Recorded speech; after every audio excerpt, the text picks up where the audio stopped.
Hello. Hello. Welcome to education and beyond with ABC training. कसं वाटतंय तुम्हाला? एकदम मस्त वाटतं. येस. तुम्ही ABCमधून काही कोर्सेस केलेत. कोणते कोर्सेस केले? ॲक्च्युली बरेच एक साधारण 2 ते 2.5 वर्ष झाले. त्यावेळेस मी PLC केले होते इथनं. अश्विनी इंगोले मॅम त्यांचं नाव आहे, त्यांच्याकडे केलं होतं. मला खूप एकदम मस्त वाटलं आणि भरपूर नॉलेजही भेटलं आणि आताही सध्या मी त्याचा यूज करतो आहे भरपूर ठिकाणी कंपनीमध्ये. तर मी प्रेफर करेन भरपूर जणांना की ते करा, त्यांच्याकडे केलं पाहिजे मॅडमकडे. येस. आणि सध्या काय करतायत तुम्ही? सध्या मी जॉब करतो आहे. साधारण 5 वर्षापासून तिथंच आहे. 5-5.5 वर्ष झाली नाहरी इंजिनिअरिंगमध्ये. आणि आता सध्या एक माझा एक छोटासा EOM जनरेट झाला आहे. जसं म्युच्युअल फंडमध्ये आहे मी. यामध्ये साधारण 2.5 ते 3 वर्षापासून यामध्ये पण आहे आणि मी साईड बिझनेस म्हणून म्युच्युअल फंड पण करतो. ओके. तुमचं एज्युकेशन काय झालं आहे? माझा इलेक्ट्रिकल इंजिनिअरिंगमध्ये डिप्लोमा आणि त्यानंतर मी इंजिनिअरिंग केलं. ओके. सो छत्रपती संभाजीनगरनेच केलं आहे दोन्ही पण? हो, डिप्लोमा दोन्ही. आणि हां, छत्रपती संभाजीनगरमध्येच मी डिप्लोमा केला अगोदर आणि नंतर इंजिनिअरिंग केलं. ओके. तुम्ही कोणत्या कंपनीमध्ये काम करताय सध्या? मी सध्या नाहरी इंजिनिअरिंगमध्ये जॉब करतो. येस. आणि तुम्ही जर सांगितलं तुम्हाला 5-5.5 वर्ष झाले तिथे काम करून. हो. सो कंपनीमध्ये एक्झॅक्टली काय काम होतं ते? एक्झॅक्टली जर सांगायचं ठरलं तर मी तिथं मेंटेनन्स इंजिनियर म्हणून जॉब करतो. ज्यामध्ये छोटे मोठे ब्रेकडाऊन येत असतात. इलेक्ट्रिकलचे येतात, मेकॅनिकलचे येतात, दोन्ही कंबाईनही असतात. तर त्या ठिकाणी जे ब्रेकडाऊन आलेत ते प्रॉब्लेम सॉल्व्ह करण्याचं काम आम्ही, एक टीम आहे आमची पूर्ण मेंटेनन्स टीम, आम्ही सर्वजण मिळून ते काम करतो तिथे. ज्यामध्ये कधी सप्लायचा कधी अडचणी असते. भरपूर आमच्याकडे ॲक्च्युली पेंट शॉप आहे, जे बजाजचे वेंडर आहेत. आता पेंट शॉपमध्ये बऱ्याचशा अडचणी येतात छोट्या मोठ्या, तर त्या ठिकाणी मी सॉल्व्ह करण्याचं ते काम करतो. ओके. आणि तुम्ही कंटिन्युअसली ते 5 वर्षापासून करताय? हो. येस. सो आता ॲज अ इलेक्ट्रिकल इंजिनियर तुम्ही एक जॉबमध्ये 5 वर्षापासून काम करताय. तर काय चॅलेंजेस आल्यात तुम्हाला की तिथे एखादं काहीतरी डिफिकल्ट झालं आहे और हार्ड झालं आहे ते तुम्ही सॉल्व्ह केलं आहे, असं काय आहे तुमचं? असे भरपूर सारे प्रॉब्लेम येत राहतात.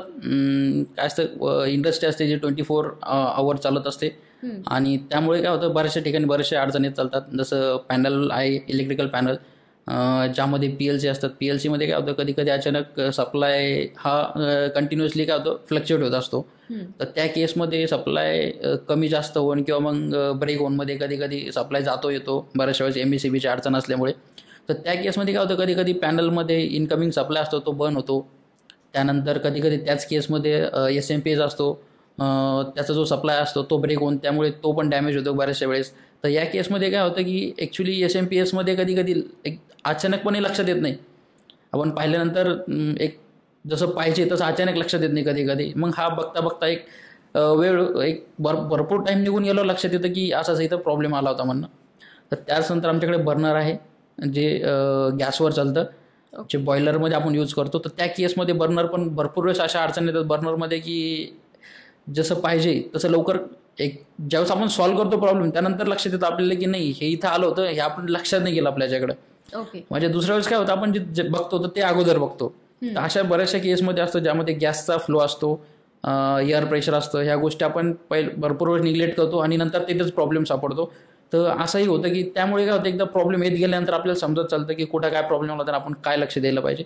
आणि ह्यानंतर आता तीच कंडिशन आहे की मी गेले की कधी कधी लवकर सापडून जातो प्रॉब्लेम, जे मी अगोदर फेस केलं आहे ते आता काय लगेच लक्षात येतं, मी तिथे हा प्रॉब्लेम फेस केला होता त्यामुळे इथे तर हा मशीन चालू होत नव्हते.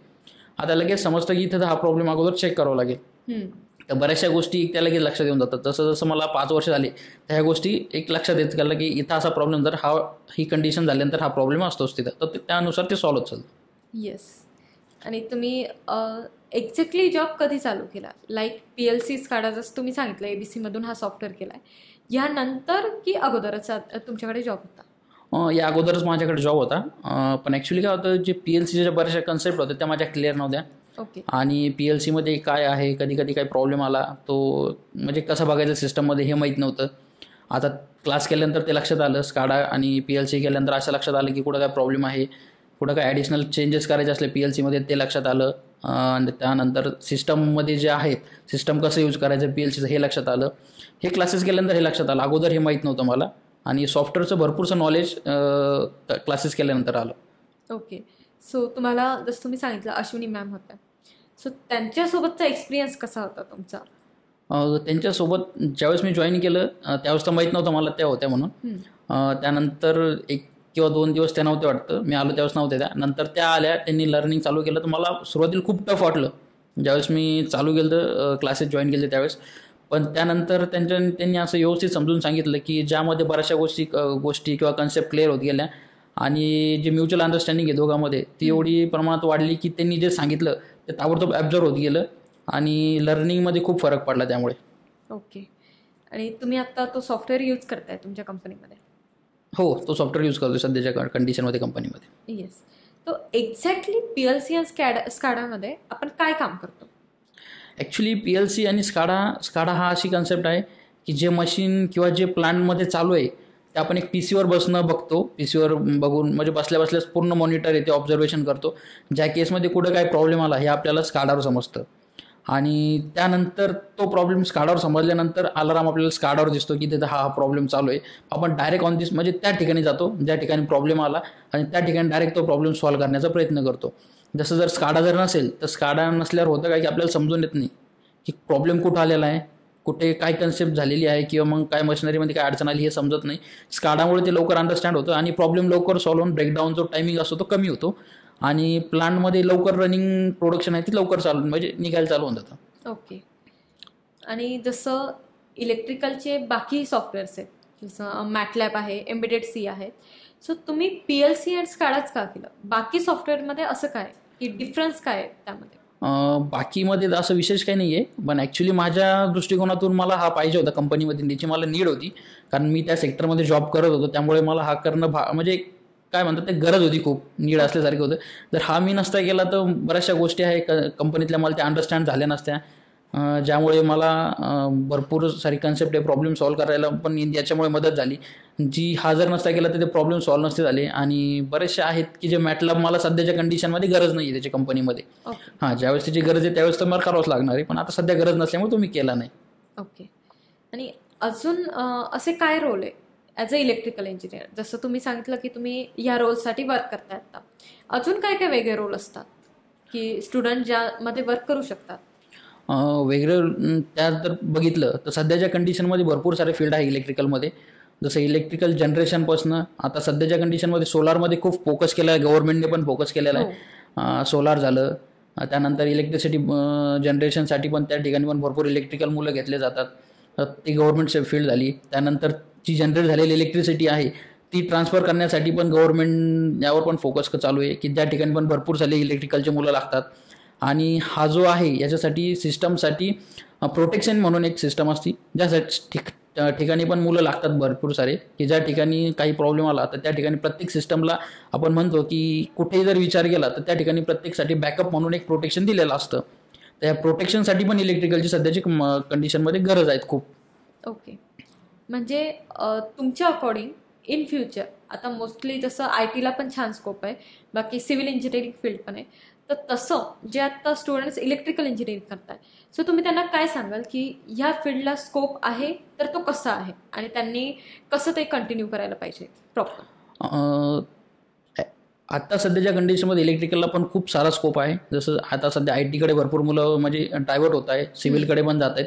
पण इलेक्ट्रिकल ही अशी कन्सेप्ट आहे, जसं आपण म्हणतो भरपूर ठिकाणी की ज्या ठिकाणी पोलीस झालं, आर्मी झालं, की यांना काय कंटिन्यू ड्युटी असते म्हणून. भरपूर फॅमिलीमधले मेंबर म्हणतात की माझे वडील पोलीसमध्ये, माझे वडील आर्मीमध्ये, यांना सुट्टी नाही राहत. सेम इलेक्ट्रिकलची पण तशीच कन्सेप्ट आहे सध्याच्या कंडिशनमध्ये मार्केटमध्ये. जर इलेक्ट्रिकल जर सपोज कोणी पर्सन आहे जो सध्या जॉबला आहे आणि त्यांनी जर सुट्टी घेतली तर घरातली इलेक्ट्रिसिटी जर गेली तर त्या केसमध्ये तो MSEBला कॉल करतो किंवा मग ज्या ऑथराईज पर्सन त्यांना फोन करतो आणि तो फोन केल्यानंतर काय बोलन हे त्याला समोरच्यालाही माहीत नसतं. तर त्या केसमध्ये इलेक्ट्रिकलची पण सध्या गरज आहे घरातली, कारण प्रत्येक गोष्ट विदाऊट इलेक्ट्रिकल काहीच होत नाही सध्या. तसं घरामध्ये आपण जर विचार केला तर आपल्याला TV लागते, TV भरपूर जण बघतात, मोबाईलसाठी चार्जिंग इलेक्ट्रिसिटीवरच होते. त्यानंतर जे लेडीज घरामध्ये मिक्सर वापरतात ते पण विदाऊट इलेक्ट्रिसिटी पॉसिबल नाही आहे. मग इलेक्ट्रिसिटीने भरपूर साऱ्या अशा गोष्टी आहेत की त्या खूप म्हणजे व्यवस्थित आणि आरामदायी केल्या आहेत. जर ह्या आरामदायी गोष्टी जर कमी झाल्या तर भरपूर यांना त्रास होईल ह्या गोष्टीचा.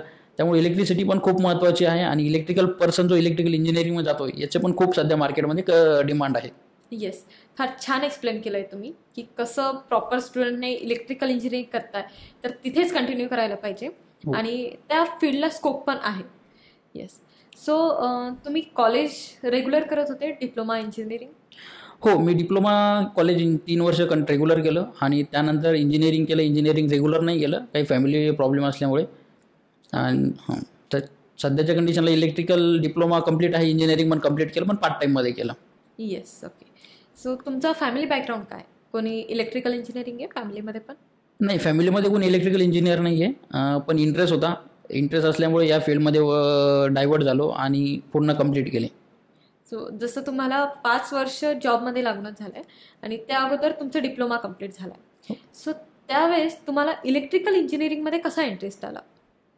काय विचार करून या फील्डमध्ये गेले होते तुम्ही? ज्यावेळेस मी फील्ड चॉईस केली होती त्यावेळेस असं वाटलं होतं की ग्राउंड फ्लोअरला काही प्रॉब्लेम येतात भरपूर ठिकाणी, तर त्या ठिकाणी प्रॉब्लेम सॉल्व्ह करण्यासाठी खूप मदत होते इलेक्ट्रिकल पर्सनची. आणि त्यानंतर यामुळे जास्त इंटरेस्ट आला की काहीतरी नवीन करायला भेटतं, नवीन ट्राय करायला भेटतं, नवीन नवीन गोष्टी शिकायला भेटतात. आणि फक्त प्रोडक्शनमध्ये काय, फक्त आपण एकच काम करत असतो कंटिन्यू. जसं इलेक्ट्रिकलमध्ये वेगवेगळी मशिनरी बघायला भेटतात, काय प्रत्येक वेळेस काय प्रॉब्लेम सांगून येत नाही, तर वेगवेगळ्या प्रॉब्लेममुळे आपल्याला नवीन गोष्टी शिकायला भेटतात, माइंड शार्प राहतं. तर यामुळे मी इलेक्ट्रिकल फील्डकडे वळलो होतो. ओके. आणि जसं तुम्ही सांगितलं की पार्ट टाईम कॉलेज केलं आहे आणि सोबत जॉब पण चालू केला. सो अकॉर्डिंग टू यू तुम्हाला काय वाटतं की स्टुडंटने पहिले प्रॉपरली एज्युकेशन कंप्लीट करायला पाहिजे, डिप्लोमा आणि डिग्री, की डिप्लोमा कंप्लीट करून घ्या, बेसिक नॉलेज घ्या आणि जर डिग्री करता करता जॉब पण चालू केला तर योग्य आहे? तसं जर बघितलं तर डिप्लोमा करून इंजिनिअरिंग केलं तर बेस्ट राहणार. आणि होतं काय की बऱ्याचशा गोष्टी आहेत की ज्या डिग्रीमध्ये क्लिअर होत चालतात. डिग्री झाल्यानंतर आपण जे मार्केटमध्ये जे सध्याच्या कंडिशनमध्ये चालू आहेत, जसं PLC झालं, मॅटलॅब झालं, हे कोर्सेस केल्यानंतर आपल्याला डिमांड वाढते मार्केटमध्ये, आपली सॅलरी पण वाढते. डिप्लोमा करून ह्या गोष्टीकडे जर आपण गेलो, डिप्लोमा करून डायरेक्ट जॉब करतोय, पार्ट टाईममध्ये इंजिनिअरिंग करतोय, त्या केसमध्ये होतं आहे की आपलं जे स्टडी आहे ती स्टडी होत नाही आणि मार्केटमध्ये काय चाललं आहे, नवीन गोष्टी काय येतात हे माहीत होत नाही. आणि काय, डिप्लोमा झाल्यानंतर जसे पाहिजे तशी पोझिशन भेटत नाही कंपनीमध्ये आणि याचा आपल्या फील्डवर पण खूप सारा डाऊनफॉल होतो. त्यामुळे डिप्लोमा करून इंजिनिअरिंग करून ज्यामध्ये सध्या मार्केटमध्ये नवीन नवीन गोष्टी चालू आहे, ह्या 1 वर्ष याला लर्निंग करून आपण जॉब केलं तर बेटर असेल. ओके. सो तुम्ही 5 वर्षापासून जॉब करताय. So as a fresher to experienced candidate तुम्ही काय काय चेंजेस झाले तुमच्यामध्ये? की तुम्ही फ्रेशर होते, ऑब्व्हियसली ॲज अ फ्रेशर तुम्ही खूप चॅलेंजेस वगैरे फेस केले असतील आणि आता एक्सपिरियन्स्ड आला आहे, सो तुम्हाला कोणतीही चॅलेंज एकदम 2 मिनिटात सॉल्व्ह होते. ठीक आहे, आणखी अजूनही अशा चॅलेंजेस येतात ज्या हार्ड असतात आणि रोजच काहीतरी न्यू लर्निंग असते. पण as a fresher to experience ही जर्नी तुमची कशी होती? ज्यावेळेस मी 2015मध्ये पासआउट झालो होतो डिप्लोमा, तर त्यावेळेस भरपूर अशा कंपन्या होतात की ज्या ठिकाणी ॲज अ इलेक्ट्रिकल पर्सन म्हणून मला म्हणजे घेत नव्हतात. प्रत्येक ठिकाणी काय, प्रत्येक कंपनीमध्ये प्रोडक्शनला जास्त महत्त्व दिलं जातं. तर त्या वेळेसपासून प्रोडक्शनपासून तिथे मेंटेनन्सपर्यंत यायला मला खूप स्ट्रगल करावे लागले. त्यासाठी मला खूप साऱ्या कंपन्या चेंज कराव्या लागल्यात. तर का की त्या केसमध्ये मेंटेनन्समध्ये जागा कमी होत्या. ओके. आणि जागा कमी असल्यामुळे शक्यतो कोणतीही कंपनी एवढी सहजासहजी हायर करत नाही कोणालाच. तर काही दिवस मला प्रोडक्शनमध्ये जॉब करावा लागला. त्यानंतर मग मी कंट्रोल पॅनलमध्ये काही माझा एक्सपिरियन्स बिल्डअप केला. त्यानंतर मी ट्रान्समिशनमध्ये काही माझा एक्सपिरियन्स बिल्डअप केला आणि अशा दृष्टिकोनातून मी नंतर मेंटेनन्समध्ये घुसलो. जर पहिल्या सुरुवातीला जर मेंटेनन्समध्ये जर कोणालाही जर जायचं असेल तर एक तर फॅमिली बॅकग्राऊंड पाहिजे मेंटेनन्समध्ये कोणतरी, किंवा मग ॲज अ इंडस्ट्रीमध्ये कोणतरी ओळखीचं पाहिजे त्या इंडस्ट्रीमध्ये, तरच पॉसिबल होतं. असं नवीन फ्रेशरला डायरेक्ट मेंटेनन्समध्ये जायला खूप स्ट्रगल करावं लागतात. अच्छा. आणि तुमचं फॅमिली बॅकग्राऊंड पण ते नाही आहे, सो तुम्हाला चांगलं स्ट्रगल करावं लागलं असेल, आय थिंक सो, की as a maintenance career. Yes. So जसं तुम्ही सांगितलं की तुम्ही जॉब पण करताय आणि सोबत म्युच्युअल फंड पण करताय. सो कसं तुम्ही या करिअरमध्ये स्विच झाले? म्युच्युअल फंडचं असं काही विशेष काही वाटलं नव्हतं ज्यावेळेस मी इन्व्हेस्टमेंट चालू केली होती नवीन. पण कालांतराने माझे काही फ्रेंड होते, सर्कल होते, जे स्टॉक मार्केटमध्ये भरपूर म्हणजे ट्रेडिंग करत होते. ओके. तर त्यांच्या एक अवेअरनेसमुळे मला म्युच्युअल फंडचा जो म्हणतो आपण, त्यासाठी सेबी रजिस्टर असावं लागतं. त्याची एक्झाम असते, त्या देण्यासाठी मित्रांनी मला प्रिपेअर केलं. मी ती एक्झाम दिली आणि त्यानंतर म्युच्युअल फंडमध्ये स्वतःचं करिअर म्हणून स्टार्ट केलं. तर ॲक्च्युली असं जर म्हणलं तर मला अगोदरपासूनच फायनान्समध्ये किंवा मग मॅथमध्ये इंटरेस्ट होता, जो मला इथं खूप फायदेमंद ठरला. आणि त्यानंतर एक म्हणतो आपण एक अवेअरनेस, म्युच्युअल फंडचा अवेअरनेससाठी भरपूर जण मी बघितले मार्केटमध्ये ज्यांना अवेअरनेस म्युच्युअल फंडचा कमी आहे. आणि तो अवेअरनेस कमी असल्यामुळे मला असं मी स्वतः खूप नॉलेज घेतलं त्याचं. आणि त्यानंतर मार्केटमध्ये त्यासाठी भरपूर जणांना फिरलो, भरपूर जणांना अवेअरनेस दिला आणि त्यानंतर त्यांची इन्व्हेस्टमेंट चालू केली. आणि यामुळे भरपूर जणांच्या आताच्या सध्याच्या कंडिशनला वेल्थ पण खूप बनलेली आहे. म्हणजे साधारण बघायचं जर बघितलं तर जे त्या ठिकाणी त्यांनी जे पैसे आहेत ते असेच म्हणजे नॉर्मल खर्च करत होते, जे त्यांच्याकडे इन्व्हेस्टमेंट होते बघत पण नव्हते, अशी त्यांनी इन्व्हेस्टमेंट माझ्याकडची चालू केली आहे.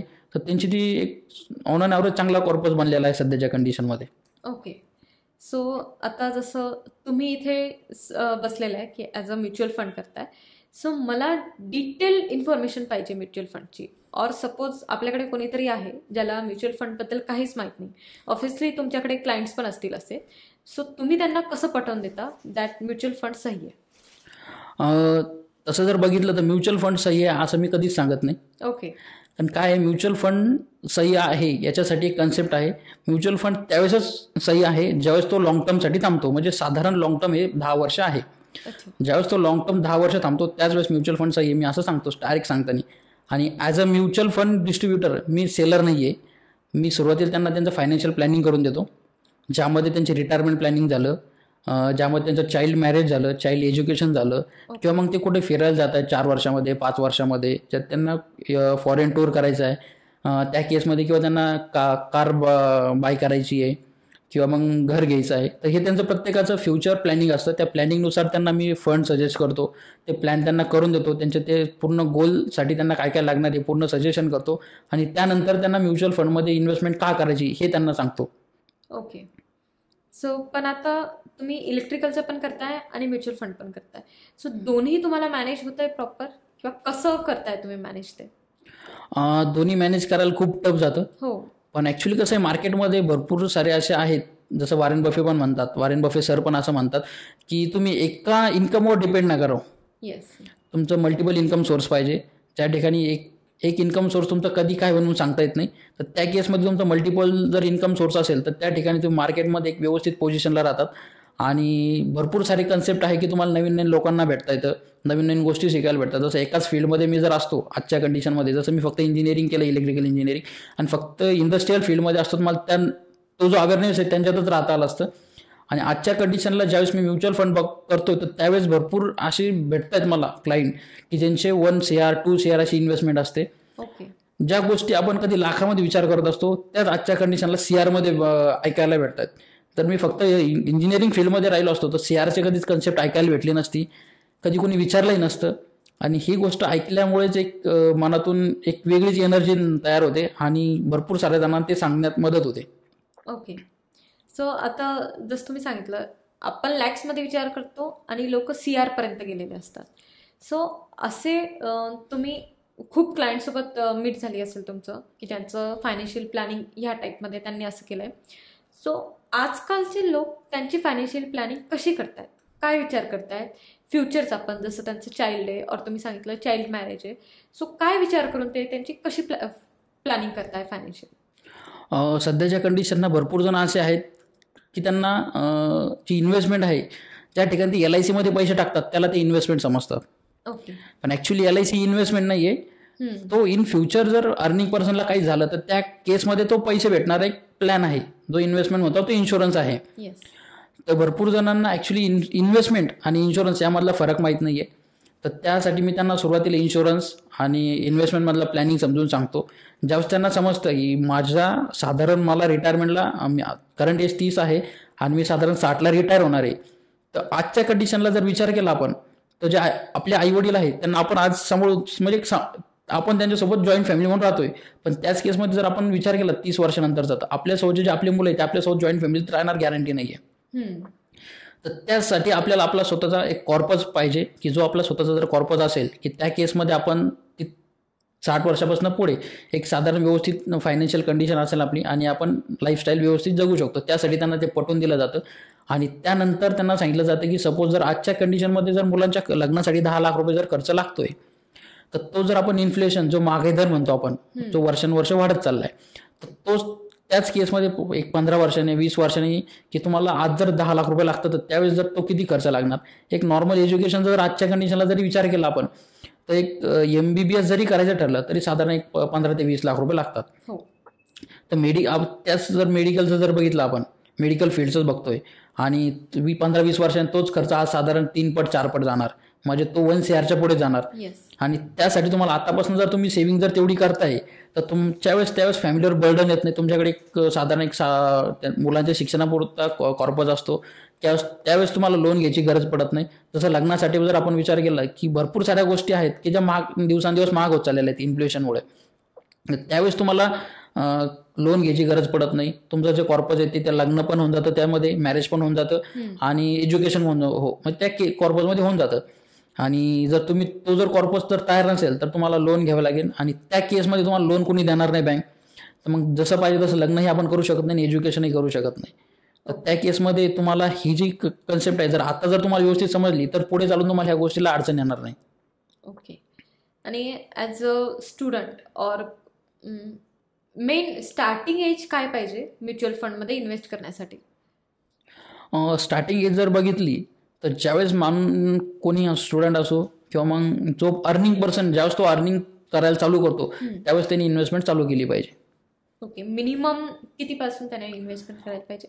मिनिमम जर बघितलं आपण तर जो सॅलरी कमवतोय त्या सॅलरीचा त्यांनी 20% पार्ट हा सेव्ह केला पाहिजे, ज्या केसमध्ये त्याचे भरपूर सारे फ्युचर प्लॅनिंग पण होतात आणि भरपूर सारे गोल पण असे होतात. ज्यावेळेस तो अर्निंग करतो सुरुवातीला, ज्यावेळेस नॉर्मल एज 24-25ला अर्निंग करायला चालू करतो सध्याच्या कंडिशनमध्ये मार्केटमध्ये कोणी, तर त्या केसपासून तो 20% जर त्यांनी जर सेव्ह केली तर नॉर्मल ऑन अन ॲव्हरेज तो 4 ते 5 CRचा कॉर्पस जमा करतो ॲट द रिटायरमेंटपर्यंत. आणि सपोज आता कोणाची सॅलरी कमी आहे आणि जसं तुम्ही सांगताय long term in short 10 years minimum, पण कधी मध्येच अडचण येते आणि त्यांना पैशाची गरज आहे. सो 5 yearsमध्ये जर मी पैसा बाहेर काढते, सो काही लॉस होऊ शकतो मला, और जेवढा मी प्रॉफिट अज्युम केला होता तेवढा होणार नाही? तर या केसमध्ये सर्वात महत्त्वाची गोष्ट अशी आहे की ज्यावेळेस मी सांगताना असं सांगतो की तुमचा मिनिमम 6 ते 8 महिन्याचा जो पैसा आहे तो तुम्ही घरामध्ये खर्च करता, तो तुमचा इमर्जन्सी फंडमधून पाहिजे. म्हणजे त्या केसमध्ये तुमचा जॉब लॉस झाला, मेडिकल इमर्जन्सी आली, काही जरी आली, तर तुम्ही एक 7 ते 8 महिन्यामध्ये रिकवर होतात आणि परत जॉब करायला चालू करतात. तर त्या केसमध्ये तुमचा इमर्जन्सी फंड त्या ठिकाणी काम करतो. पण हा म्युच्युअल फंड हा तुमचा फायनान्शियल प्लॅनिंग म्हणून वर्क करतो. हा तुमचा लॉंग टर्मच्या गोलसाठी ठेवलेला असतो. तो त्या ठिकाणी तुम्ही रिडीम नाही केला तेवढा बेस्ट राहणार. आणि जर तुम्ही 6 महिन्याचा 8 महिन्याचा जर कॉर्पस जर तुमच्याकडे असेल इमर्जन्सी फंड म्हणतो, तुम्हाला म्युच्युअल फंड विड्रॉल करायची गरज पडत नाही. ओके. आणि सोबत तुम्ही जे इलेक्ट्रिकलचे जॉब करताय 5 वर्षापासून तुम्ही एकाच कंपनीमध्ये, राईट? हो. सो मोस्टली स्टुडंट्सला और कॅन्डिडेट्सला काय वाटतंय की आपण कंपनी स्विच करायला पाहिजे. ठीक आहे, आपण 6 month इथे एक्सपिरियन्स घ्या, अदरवाईज 1 year घ्या आणि कंपनी स्विच करा.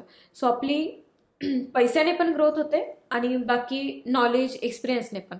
सो पण तुम्ही 5 वर्षापासून एकाच कंपनीमध्ये, तर तुमचा काय विचार आहे यावर? प्रत्येकाचं विचार करण्याची पद्धत वेगवेगळी असते. जर आपण नॉर्मल जर बघितलं तर 6 महिने 1 वर्षामध्ये आपण जेवढे गोष्ट नॉलेज घ्यायला पाहिजे तेवढं समजत नाही किंवा घेतलं जात नाही. बऱ्याचशा अडचणी अशा असतात कंपनीमध्ये ज्या वर्षाला 2 वर्षाला नवीन माहिती होत चालतात, ज्या पहिल्या वर्षात आपल्याला नाही माहीत होत. तर त्या केसमध्ये आपण काय करतो, एक अर्धवट नॉलेज घेऊन बाहेर पडतो. एक साधारण कोणत्याही कंपनीमध्ये आपण जॉब करतो मिनिमम 2 वर्ष थांबलं पाहिजे की ज्या ठिकाणी 2 वर्षामध्ये आपल्याला भरपूर चालू नॉलेज येतं, त्या कंपनीमधलं ब्रेकडाऊनला काय काय फेस करायचं ह्या गोष्टी क्लिअर होतात. आणि त्यानंतर आपण जर स्विच केलं तर त्या ठिकाणी आपल्याला म्हणजे भरपूर सारा फायदा होतो. त्या कंडिशनचा नॉलेज भरपूर त्या ठिकाणी आपण गेन केलेलं असतं. ओके. आणि अशा कोणत्या स्किल्स आहे ज्या इलेक्ट्रिकल इंजिनियरने त्यामध्ये इम्प्रूव्ह केले पाहिजे, जे त्याला इन फ्युचर पण युजफुल होते? ॲज अ इलेक्ट्रिकल इंजिनियर जर बघितलं तर PLC आणि स्काडाचं भरपूर सारं नॉलेज पाहिजे की आजच्या कंडिशनला सर्व जे आहेत तर ते PLC आणि स्काडावरच डिपेंड आहे. त्यानंतर भरपूर हार्डवेअरचं नॉलेज पाहिजे, ज्या ठिकाणी हार्डवेअर आपण फक्त सॉफ्टवेअरचं नॉलेज घेतलं आणि हार्डवेअरचं आपल्याकडे नॉलेज नसेल तर मग ॲक्च्युली फील्डमध्ये करायचं काय हे समजत नाही. ओके. ते नॉलेज पाहिजे. आणि भरपूर सारे आहेत की ज्या ठिकाणी आपण जॉब करतो तर त्या ठिकाणी आपल्याला काय गरजेचं आहे, तर त्या ठिकाणानुसार आपल्याला ते नॉलेज गेन केलं पाहिजे. ओके. आणि सध्या कोणत्या फील्डला जास्त स्कोप आहे इन इलेक्ट्रिकलमध्ये? जसं तुम्ही सांगितलं 2-4 फील्ड तुम्ही एक्सप्लेन केल्या होत्या, सब फील्ड्स इलेक्ट्रिकलला. तर सध्या आणि in future, in next 5 years कोणत्या फील्डला चांगला स्कोप राहणार आहे? फ्युचरमध्ये जर बघितलं तर सोलार फील्ड जे आहे सध्याच्या कंडिशनला चालू आहे, या फील्डमध्ये खूप सारा स्कोप आहे इन फ्युचरमध्ये. कारण भरपूर साऱ्या गोष्टी ज्या आहेत त्या सोलारवर डिपेंड होणार आहेत काही दिवसांदिवस. तर सोलारमध्ये खूप स्कोप येणार आहे. येस, सोलार एक आहे. सोलारमध्ये एक्झॅक्टली काय होतं आहे? ॲज अ इलेक्ट्रिकल इंजिनियरचा सोलारमध्ये रोल काय? ॲज अ इलेक्ट्रिकल इंजिनियरचा सोलारमध्ये असा रोल आहे की बऱ्याचशा कन्सेप्ट आहेत की जसं बॅटरी वगैरे, बॅटरीचे लाईफ वगैरे ह्या ज्या गोष्टी आहेत, त्यानंतर सोलार इन्स्टॉलेशन या ठिकाणी इलेक्ट्रिकलमध्ये बघितलं जातं. आणि सोलार ही अशी कन्सेप्ट आहे की यामध्ये इलेक्ट्रिसिटी जनरेट केली जाते. इलेक्ट्रिसिटी जनरेट करून आपण जे यूज करतो तिथपर्यंत सोलार यूज झालं होतं. त्या ठिकाणी आपल्याला किती किलोवॅटचं सोलार बसवायचं, त्या ठिकाणी त्याचं ऑन अँड ॲव्हरेज घरामध्ये आपण किती किलोवॅट वापरतो, आणि हे सर्व नॉलेज काढून आपण सोलारचं त्या ठिकाणी इन्स्टॉल करतो. बाकी दुसऱ्यांना हे पॉसिबल होत नाही जे विदाऊट इलेक्ट्रिकल फील्ड आहे, की ॲक्च्युली आपण इलेक्ट्रिकलमध्ये काय करतो काय नाही, त्या बेसिक कन्सेप्ट त्यांचे त्या ठिकाणी क्लिअर राहत नाही. तर ते फक्त येतात आणि इन्स्टॉल करून निघून जातात. पण मग ॲज अ इलेक्ट्रिकल काय प्रॉब्लेम येतो आहे, सोलारच्या प्लेटचा काय प्रॉब्लेम होतो, त्या ठिकाणी इलेक्ट्रिकलला यामध्ये स्कोप आहे. ओके. आणि जसं सोलारमध्ये पण एक स्कोप आहे फार. आणि जेव्हा आपण सोलारमध्ये काम करतो तर सगळं प्रॅक्टिकल वर्क करतो और काही सॉफ्टवेअर्स वगैरे पण असतात त्यामध्ये? सध्याच्या कंडिशनला सॉफ्टवेअर वगैरे काही आलं नाही सोलारमध्ये. ओके. ॲज अ पूर्ण प्रॅक्टिकल वर्कच आपण करतो. आणि जर काही मॉनिटरिंग वगैरे ठेवायचे असेल तर त्या केसमध्ये आपण थोडंफार सॉफ्टवेअर ठेवू शकतो. पण सध्याच्या कंडिशनला कोणी सोलार ऑलरेडी कॉस्टली आहे, ज्या ठिकाणी गव्हर्नमेंट सबसिडी प्रोव्हाइड करतं आहे, तर कुणी शक्यतो सॉफ्टवेअर कुणी इन्स्टॉल करत नाही त्या केसमध्ये. ओके. आणि जसं तुम्ही PLC स्काडा केलं ABC मधून, सो तुम्ही काय विचार करून ABCमध्ये आले होते? लाईक कोणा थ्रू और गुगलवर वगैरे बघितले? मला बऱ्याच दिवसापासून असं मनात विचार चालू होता की मला PLC केलं पाहिजे ज्यावेळेस मी जॉईनिंग केलं त्यावेळेस. आणि भरपूर साऱ्या अशा अडचणी पण येत होत्या PLC रिलेटेड. तर त्या केसमध्ये मी गुगलवर सर्च केलं, 2-3 ठिकाणी व्हिजिट केली, आणि त्यानंतर ABC मध्ये व्हिजिट केल्यानंतर मला इथला नेचर आवडलं आणि त्यावेळेस मी इथं जॉईन केलं. ओके. सॉफ्टवेअरसाठी कोणतं इन्स्टिट्यूट चॉईस करायच्या पहिले आपल्या डोक्यामध्ये काहीतरी क्वेश्चन असतात की आपल्याला ह्या टाईपचं एन्व्हायरमेंट पाहिजे और असं सगळे माझे डाऊट्स वगैरे क्लिअर व्हायला पाहिजे. तर तसं तुमच्या डोक्यामध्ये काय होतं आणि कसं तुम्ही ABC और एनी इन्स्टिट्यूट तुमच्या सॉफ्टवेअरसाठी निवडले? सर्वात पहिली गोष्ट अशी होती की मी जॉब करत होतो. जॉब करत असल्यामुळे टाईम ॲडजस्टमेंट खूप महत्त्वाची गोष्ट होती. तर टायमिंग भरपूर ठिकाणी मी ज्यावेळेस रिसर्च केलं त्यावेळेस टायमिंग हा माझ्या याच्यानुसार नव्हता. ज्यावेळेस ठिकाणी मी तिन्ही शिपमध्ये जॉब करतो, तर शिपनुसार तिथं ॲडजस्टमेंट होत नसल्यामुळे मला तिथं जॉईन करता नाही आलं. त्यानंतर दुसरी गोष्ट अशी आहे की आपण भरपूर जण ऑनलाईनच्या मागं जातो आहे. तर ऑनलाईनमध्ये होतं काय की जे 1-to-1 जे फेसिंग आहे तर ते होत नाही त्या केसमध्ये, आणि आपल्याकडं जे अंडरस्टँडिंग आहे ती होत नाही. तर त्या ठिकाणी शक्यतो फिजिकली जर अटेंड जर झालं क्लास तर तो बेटर असतो. त्यानंतर सॉफ्टवेअरसोबत हार्डवेअर पण खूप मॅटर करतं. ज्यावेळेस आपण सॉफ्टवेअरचं नॉलेज घेतो त्यासोबत हार्डवेअरचं जर घेतलं तर बऱ्याचशा कन्सेप्ट तिथं पण क्लिअर होतात की ज्यावेळेस आपण हार्डवेअरवर प्रॅक्टिस करतो तर काय चुका झाल्यात हे समजलं जातं, आणि चूक आपली त्याच वेळेस दुरुस्त होते जास्ती होते, आणि ती हार्डवेअरवर समजते, सॉफ्टवेअरवर समजत नाही, कारण सॉफ्टवेअरवरती लक्षात येत नाही. तर त्या केसमुळं एक हार्डवेअर मॅटर करतं खूप मोठं सॉफ्टवेअरसोबतच, आणि एक फिजिकली अटेंड केल्यानंतर खूप फरक पडतो. तर ह्या 3 गोष्टी बघितल्या पाहिजे. आणि अशी कोणती एक स्पेशल गोष्ट आहे जी तुम्हाला ABCमध्ये फार छान वाटली आणि तुम्ही समोर जर अजून कोणीतरी तुमच्याकडे आलंय की कोणतं इन्स्टिट्यूट त्याने निवडायला पाहिजे तर तुम्ही त्याला ती रेकमेंड करा? एक तर सर्वात मोठी गोष्ट अशी ही आवडली मला की कोणी जर ठरवलं क्लास करायचा तर तो त्याच्या शिफ्टनुसार ॲडजस्टमेंट करू शकतो. त्याला असं पर्टिक्युलर टायमिंगचं बर्डन नाही राहणार. आणि दुसरी गोष्ट, नेचर आणि इन्व्हायरमेंट खूप मस्त आहे. आणि त्यानंतर जे इथले जे आहेत बऱ्याचशा गोष्टी जे शिकायला भेटतात, जसं चाटे सर आहेत, तर चाटे सरकडनं पण बऱ्याचशा गोष्टी शिकायला भेटतात. त्यांचं एक इंट्रोडक्शन भेटतं आपल्याला, आणि त्यांच्यासोबत त्यांच्यासोबत आपण ज्यावेळेस बोलतो तर त्यावेळेस आपले एक म्युच्युअल अंडरस्टँडिंग वाढते आणि कॉन्फिडन्स लेवल वाढतो. ओके. तुमचं आणि अविनाश चाटे सरांचं कधी काही इंट्रोडक्शन वगैरे झालं नाही? हो, ज्यावेळेस मी जॉईनिंग केलं होतं त्यावेळेस त्यांच्यासोबत एक थोडं एक 5 मिनिटाचं इंट्रोडक्शन झालं होतं. तर त्या केसमध्ये मला त्याचा फरक पडला होता. कॉन्फिडन्स लेवल पण बिल्ड होतो.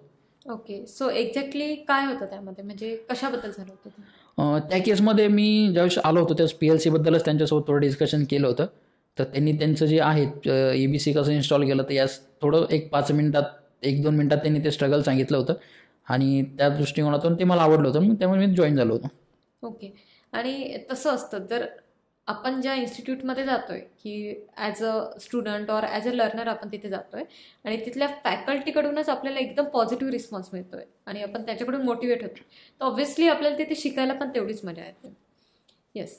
सो लास्ट क्वेश्चन हा करते की आपले जे इलेक्ट्रिकलचे इंजिनियर स्टुडंट्स आहेत, सो त्यांनी त्यांचं करिअर कसं कंटिन्युअस करायला पाहिजे ॲज अ इलेक्ट्रिकल स्टुडंट्स, आणि कोणते सॉफ्टवेअर करायला पाहिजे, आणि सॉफ्टवेअर करायच्या अगोदर त्यांनी काय और कोणत्या कंपनीमध्ये जॉब करायच्या अगोदर त्यांनी काय काय गोष्टी लर्न केल्या पाहिजे अगोदर?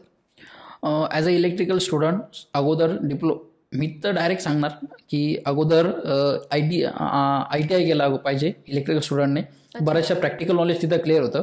त्यानंतर डिप्लोमा केला पाहिजे. डिप्लोमा झाल्यानंतर इंजिनिअरिंग केलं पाहिजे. इंजिनिअरिंग ज्यावेळेस आपलं कंप्लीट झाल्यानंतर 1 वर्षामध्ये PLC, स्काडा, मॅटलॅब, त्यानंतर इलेक्ट्रिकल कॅड्स आणि मायक्रोसॉफ्ट एक PCB डिझाईन म्हणून एक कोर्स आहे. ओके. हां, तर हा जर केला आपण त्यामध्ये तर काय होतं, ज्यावेळेस आपण हे कंप्लीट करून ज्यावेळेस कंपनीमध्ये जॉईन करतो तर त्यावेळेस आपल्या बऱ्याचशा कन्सेप्ट क्लिअर होतात तिथं गेल्यानंतर पण, की मी हे याचं 1 वर्षामध्ये शिकलो होतो आणि याचा मला इथे फरक जाणवतो. कारण जे इंजिनिअरिंगमध्ये शिकलो तर ते शक्यतो आपल्याला तिथं एवढं त्याचं प्रॅक्टिकलमध्ये गरज नाही पडत. पण PLC, स्काडा, मॅटलॅब, त्यानंतर PCB डिझाईन याचा आपल्याला तिथं ज्यावेळेस आपण ब्रेकडाऊन हँडल करतो किंवा मग काय वर्क करतो त्या ठिकाणी आपल्याला त्याचा तिथं बेनिफिट होतो आणि यामुळे आपल्याला आपले ग्रोथ होण्यासाठी खूप मोठे चान्सेस भेटतात. ओके. तुमच्या कॉलेजमध्ये काही व्हिजिट्स वगैरे झाल्या होत्या, साईट व्हिजिट? नाही. इलेक्ट्रिकलच्या होत नाही साईट व्हिजिट्स वगैरे. ओके. आणि जसं तुम्ही सांगितलं की PCB डिझाईन हा सॉफ्टवेअर, तर नेमकं काय आहे या सॉफ्टवेअरमध्ये, काय वर्क करता? शक्यतो PCB डिझाईन हा अशी कन्सेप्ट आहे की ज्या ठिकाणी इलेक्ट्रिकल आणि इलेक्ट्रॉनिक्स हे दोन्ही मर्ज झालेलं आहे. तर इलेक्ट्रॉनिक्समध्ये भरपूर अशा गोष्टी आहेत की ज्या आपण प्रोटेक्शनसाठी यूज करतो इलेक्ट्रिकल फील्डमध्ये. तर त्या प्रोटेक्शनसाठी जेवढ्या पण वस्तू बनतात त्या पूर्ण इलेक्ट्रॉनिक्समधूनच बनतात. त्या PCB कार्डमधूनच बनतात. त्या ठिकाणी जर PCB कार्ड ज्यावेळेस काही प्रोटेक्शन पर्पजसाठी आपण काहीतरी वापरतो, जसं रिले वापरतो, टायमर वापरतो, तर याच्यामध्ये जर काही अडचण आली तर त्या ठिकाणी कार्ड वापरलं जातं मध्ये. आणि कार्डमध्ये काय झालं हे आपल्याला अंडरस्टँड होतं ज्यावेळेस आपण PCB डिझाईन करतो. आणि अंडरस्टँड झाल्यामुळे आपल्याला तो तिथे प्रॉब्लेम सॉल्व्ह होतो आणि त्याच ठिकाणी कंपनीची कॉस्ट सेविंग पण होते. ओके.